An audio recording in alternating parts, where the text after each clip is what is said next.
Channel మనతో సినీ critic Dasari Vignan గారు ఉన్నారు. నమస్తే విజ్ఞాన్ గారు. మొన్ననే అహ్మదాబాద్ ఘటన మరవక ముందే మనము ఇప్పుడు మళ్ళీ తిరుపతి వెళ్ళేటప్పుడు విమానంలో ఏం మంటలు చెలరేగాయి అంటున్నారు. బట్ దేవుడి దయ వల్ల అయితే ఏం కాలేదు. కానీ ఎందుకని ఇప్పుడే ఇట్లా లైన్గా విమానాలన్నింటికి ఇలా ఎందుకు అవుతుంది? ఇప్పుడు మళ్ళీ ఇంకొకటి చూసుకుంటే ఈ జ్యోతిష్యులు ఒకప్పుడు చెప్పిన వాళ్ళందరూ బయటకు వచ్చి 2025లో ఖచ్చితంగా ఇవన్నీ జరుగుతాయని మేము ముందే చెప్పాము, ఇప్పుడు అవుతున్నాయి అని అంటున్నారు. ఇది నిజమేనంటారా?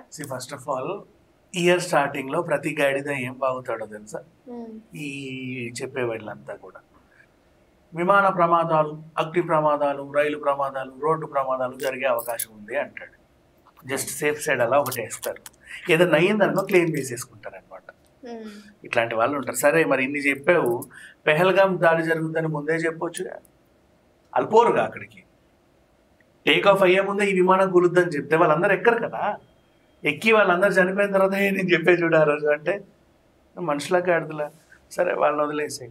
నెక్స్ట్ ఇప్పుడు ఏం జరిగింది? తిరుపతి వెళ్ళే విమానం SG2138 అనుకుంటుంది, ఏంటో number, what ever, spice jet, 68 మంది ప్రయాణికులు. అది ప్రొపెల్లర్.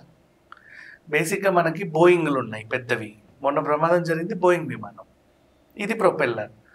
చాలామంది ఏమన్నారంటే బోయింగ్ కంపెనీలని అన్నారు, సరిగ్గా లేవు అని. మరి ఇప్పుడు ప్రొపెల్లర్ కూడా సరిగ్గా లేదు కదా. అండ్ నిన్న 7 మందితో వెళ్ళిన హెలికాప్టర్ కూడా కూలింది. హెలికాప్టర్ కూలింది. సో గాలి ప్రయాణాలకి ఏంటో ఈ వారం 10 రోజులు ఎందుకో అనుకోగా లేదు. What ever. ఇప్పుడు తిరుపతి ఇంజన్ కాసేపు అయింది. అది యాక్చువల్గా సాయంత్రం 7:30కి బయలుదేరి పోవాలి, 1 గంట. కొంచెం సేపు తర్వాత ఇంజన్ నుంచి మంటలు రాగానే పాపం ఆయన అధికారులకు సమాచారం ఇస్తే వాళ్ళు రావడం, దాన్ని సరిచేయడం జరిగింది. సేఫ్గా ల్యాండ్ అయింది దేవుడి దయ వల్ల. అంతవరకు ఓకే. వరుస ప్రమాదాలు జరుగుతున్నాయి. అంటే 1-2 సార్లు చెక్ చేసుకోవాలి, ఎందుకంటే అది గాలికి వెళ్ళిన తర్వాత మనం ఏం చేయలేము దాన్ని. ఇప్పుడు ఓడ ప్రమాదాలు అనుకుంటావా, ఎక్కడ కన్నాలు లేకుండా చూసుకుంటారు. గాలి ఓడ ఇవి ఎప్పుడైనా సరే మనకి మన చేతుల్లో లేని ప్రయాణాలు ఇవి. రోడ్డు ఓకే మనకు తెలుసు, రైలు ఓకే మనకు తెలుసు. అఫ్కోర్స్ అవి రేర్గా జరిగే ఇన్సిడెంట్స్. బట్ ఇవనుకుంటావా, మనం గాల్లో ఉన్నంతసేపు ప్రాణం బిగపట్టుకొని ఉండాలి. ఇప్పుడు మనం ఒక 2వ అంతస్తు నుంచి కింద పడితేనే కాలో చెయ్యో ఇరుగుద్ది. 5 అంతస్తుల నుంచి దూకి ఆత్మహత్యలు చేసుకుంటున్నారు. ఇది 5 అంతస్తులు 6 అంతస్తులు కాదు కదమ్మా, కొన్ని వేల అడుగులు. ఇంకా అక్కడి నుంచి మనిషి ఎందుకు బతుకుతాడు? కొన్ని సముద్రంలో పడ్డ ఆ సేఫ్ ముందే ఎక్కినప్పుడు వాళ్ళు చెప్పే సేఫ్టీస్ అన్ని మనం ఫాలో అయ్యి ఏదో రకంగా ప్రాణాలు కాపాడుకున్నామే అనుకో.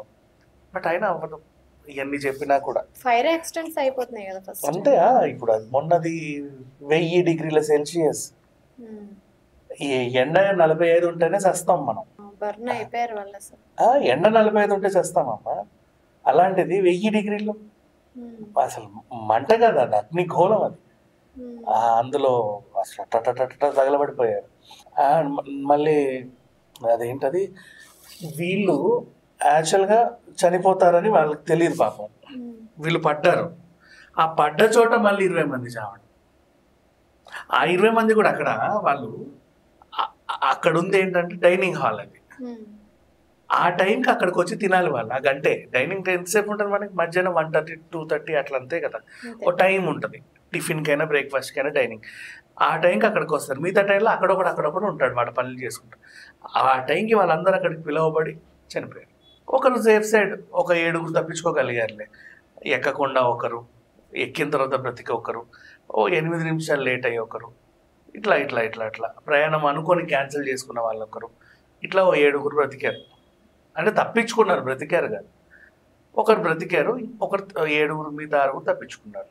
సరే ఈ విషయం పక్కన పెడితే ఇప్పుడు తిరుపతి విమానం ప్రొపెల్లర్ స్పైస్ జెట్ వాడు, వీడు అన్ని పాత విమానాలు నిజంగా భయం వేస్తాయి. కుర్చీ కూడా కన్వీనియంట్గా ఉండదు. నేను చెప్తున్నాగా, ఇప్పుడు నా సైజ్ అయితే అందులో ఉన్నంతసేపు నాకు చిరాకే. బికాజ్ ఇంతే ఉంటుంది, ఇంత కూర్చోవాలి. స్పైస్ జెట్ అంతే, 2 సీట్లు అంటే చిన్నవి. మళ్ళీ వీడికి ఎయిర్పోర్ట్ వాడితో ఒప్పందం లేదేమో నాకు తెలీదు. గేట్లు ఎక్కడుంటాయి తెలుసా? ఎక్కడో ఎన్నో ఇస్తాడు గేట్లు, 102, 122, 112 గేట్లు. ఆ ఎయిర్పోర్ట్లోనే మనం ఒక ఊరు ట్రావెల్ చేసినంత తిరగాలి.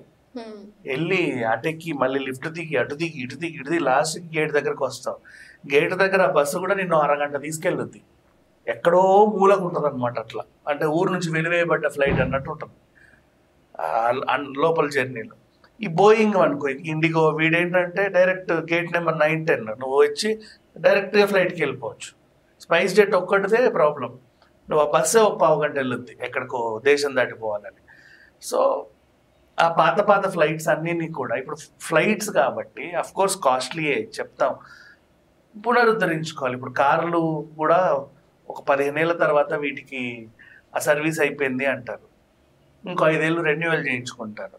అట్లా ఫ్లైట్లను వాడలేం కదా. ఇప్పుడు ఇక్కడ పొగలు వస్తే పర్లా, మనం ఆపుతాము పక్కన, కానీ అది అక్కడ పొగలు వస్తే ఎక్కడ ఆపుతావు? ఆపడానికి కూడా లేదే, గాల్లోనే కదా. నువ్వు ఆపిన ప్రమాదమే, కూలిన ప్రమాదమే. సో అందుకని కొంచెం వీళ్ళే చూసుకోవాలి. అఫ్కోర్స్ ఇవన్నీ మనం చెప్పలేము, అది సంస్థలు రన్ చేసే వాళ్ళందరికీ తెలుసు. మనం ప్రమాదాలు అవుతున్నాయి కాబట్టి ఇలా మాట్లాడుకుంటున్నాం. బట్ లైక్ చేయండి, షేర్ చేయండి, సబ్స్క్రైబ్ చేయండి. మరిన్ని వీడియోల కోసం బెల్ సింబల్ పై క్లిక్ చేయండి.